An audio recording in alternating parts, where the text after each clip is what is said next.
देखिए दोस्तों, इससे पहले वाला वीडियो में मैं केवल एक क्लियर किया था कि मूल शून्यक जो होंगे द्विघात बहुपद के तो होंगे तो मैक्सिमम 2 होंगे, न्यूनतम 0 होंगे, पैराबोलिक ग्राफ होगा।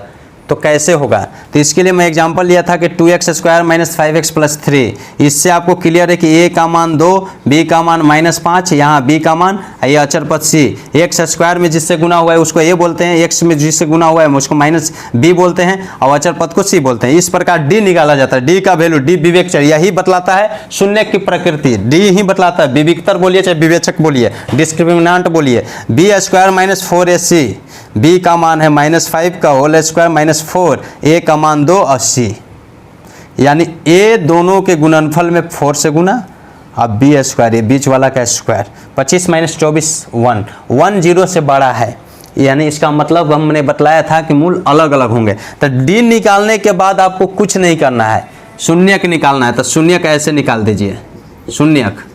शून्यकों को समुच्चय के रूप में जब लिखते हैं, शून्यक मैं लिख दिया -b ±√अंडर, ये तो निकाल चुके हैं, इसका मान होता है d, यहाँ d अब /2a। अब ध्यान दीजिए -b, माइनस तो पहले से फॉर्म कहता है, अब b का वैल्यू कितना है -5, ऑलरेडी -5 है, -5 अब +-1, d का मान 1 अब /2a, 2 × a का मान 2। अब आप देखिए +5 हो गया, ±1 का वर्गमूल कितना होता है 1, ये 2 से 2 में मल्टीप्लाई हुआ तो 4। ये देखिए यहाँ से हम लिख सकते हैं एक प्लस में 5 + 1/4 या 5 - 1/4। ये ध्यान दीजिए, ये दोनों शून्यक है। जब इसके बराबर में 0 करके समीकरण पढ़ेंगे ना, तो बड़ा वाला के अल्फा इसे कहा जाता है, छोटा वाला के बीटा, दो शून्यक जिसको अल्फा बीटा से डिनोट किया जाता है। अब इससे देखिए 6/4 या 4/4, इसी को हम लिख सकते हैं, काट देंगे 3 2 यानी 3/2 या 1, 2 शून्यक आ गया, जिसको हम समुच्चय के रूप में लिखेंगे शून्यकों को, तो ऐसे लिख देते हैं 3/2 1, यही शून्यक है। 2 शून्यक है, मूलों की प्रकृति वास्तविक है, 1 से बड़ा है, इसलिए दोनों शून्यक अलग अलग हैं। हमने बतलाया था कि d अगर 0 के बराबर हो तो दोनों बराबर शून्यक होगा, ग्राफ को एक ही बिंदु पर काटेगा, क्योंकि दोनों शून्यक बराबर है, एक ही बिंदु पर काटेगा, और क्योंकि x का मान होता है ग्राफ से। d अगर 0 से बड़ा हो तो दोनों शून्यक होंगे, वास्तविक तो होंगे, दोनों स्थिति में वास्तविक शून्यक है, बट ये अलग अलग शून्यक हो जाएगा। जो प्लस वाला लेंगे और एक बार माइनस वाला, अलग अलग भी आप निकाल सकते हैं, प्लस अलग माइनस अलग करके, चाहे एक साथ चल सकते हैं, लास्ट में आप अलग अलग कर दीजिएगा, एक बार फिर प्लस को लिए एक बार माइनस को। और d अगर 0 से छोटा हो, कोई शून्यक नहीं होगी, इस स्थिति में ग्राफ जो है बनेगा तो पैराबोलिक होगा, लेकिन x अक्ष को नहीं काटेगा। इसमें मूल प्रकृति अकाल्पनिक हो जाती है, वास्तविक नहीं होती है, अल्फा बीटा नहीं मिलेगा, शून्यक नहीं मिलेगा। अल्फा बीटा की बात छोड़ दीजिए, वो तो समीकरण में जानेंगे, यानी शून्यक कभी भी मिलेगा ये 2 स्थिति में। हम d निकालते हैं, फर्स्ट ऑफ ऑल d निकालते हैं। d निकलता है a b c से, जिसमें b को स्क्वायर कहते हैं और -4 × a × c। ठीक, ये तो आपको क्लियर हुआ, ये आपको क्लियर है। इसी का मैं ग्राफ बनाने जा रहा हूँ, पहले इसको देख लीजिए। आप देख तो लिए 3/2 अब 1 आया है, इसको मैं ग्राफ खींच रहा हूँ। आप देखिए, हमको पता तो चल गया। कोई कह देगा डायरेक्ट क्या इतना बनाएंगे, तब डायरेक्ट बोलेगा ग्राफ x अक्ष को कितने बिंदु पर काटेगा, मैक्सिमम 2 पर, मिनिमम 1 बिंदु काटेगा ही नहीं, 0 है तो, काटेगा तो एक बिंदु पे। फिर 3 तरह के ग्राफ होते हैं, वो d पे डिपेंड करता है। d बराबर 0 तो x अक्ष को 1 बिंदु पर, d 0 से बड़ा तो 2 बिंदु पर, या तो ऊपर में या तो नीचे में, वो भी कंडीशन होता है, a पे डिपेंड करता है कि ये क्या बताता है। यदि a ऋणात्मक हो तो ग्राफ नीचे जाएगा, तो ग्राफ का मुंह नीचे में खुलेगा, और a पॉजिटिव हो, धनात्मक हो, तो ग्राफ का मुंह ऊपर में खुलेगा। ध्यान दीजिए, x² का गुणांक पर डिपेंड करता है। d बतला रहा है, d अगर 0 से छोटा, माइनस में d का वैल्यू आ जाए तो ये x अक्ष को काटेगा ही नहीं, x अक्ष को नहीं काटेगा तो 2 तरह से, या तो ऊपर जाएगा या तो नीचे जाएगा। अब आपको देखना है ग्राफ, देखिए x का मान रखेंगे, उसके जगह पे px ये आएगा।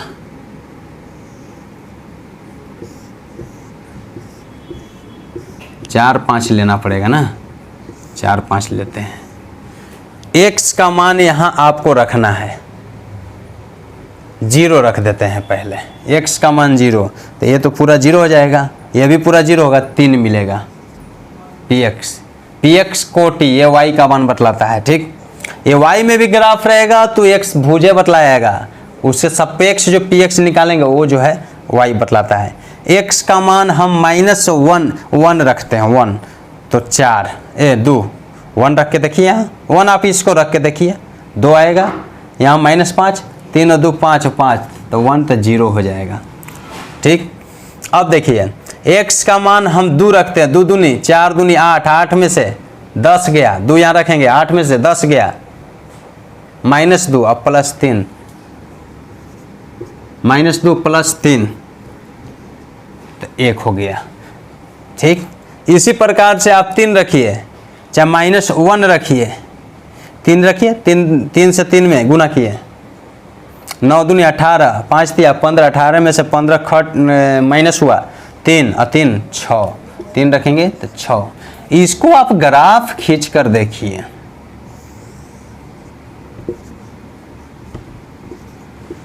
ग्राफ के कॉपी पर ये ग्राफ खींचिएगा, ज़्यादा बेस्ट रहेगा। मैं छोटा छोटा ले लेता हूँ, 1 2 3 4 5 6, 1 2 3 4 5 6, 1 2 3 4 5 6। ठीक, क्योंकि y का मान 6 तक गया है, x ये बतला रहे थे x का मान 3 तक ही लेना चाहिए था, कोई दिक्कत नहीं। -1 -2 -3 जो भी लीजिए मान, क्या लीजिएगा वो डिपेंड नहीं करता है, प्रोसेस डिपेंड करता है भाई। ये वीडियो की क्वालिटी मत देखो, मेरे क्वालिटी, पढ़ाने की क्वालिटी, पढ़ाई की क्वालिटी, कंटेंट की क्वालिटी नहीं जाएगी। वीडियो क्वालिटी हो सकता है थोड़ा दिक्कत हो, मैं बोल रहा हूँ उस चीज़ पर गौर कीजिएगा, समझें। और वो भी नहीं कि वीडियो की क्वालिटी, कंटेंट की क्वालिटी देखना, मेरी क्वालिटी मत देखना यार।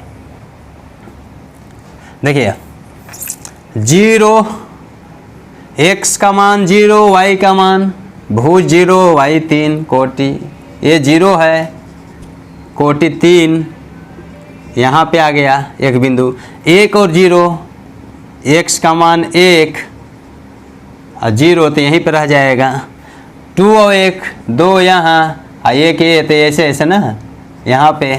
ठीक, 3 और 6 3 ये और 6 ऐसे ना यहाँ जाएगा।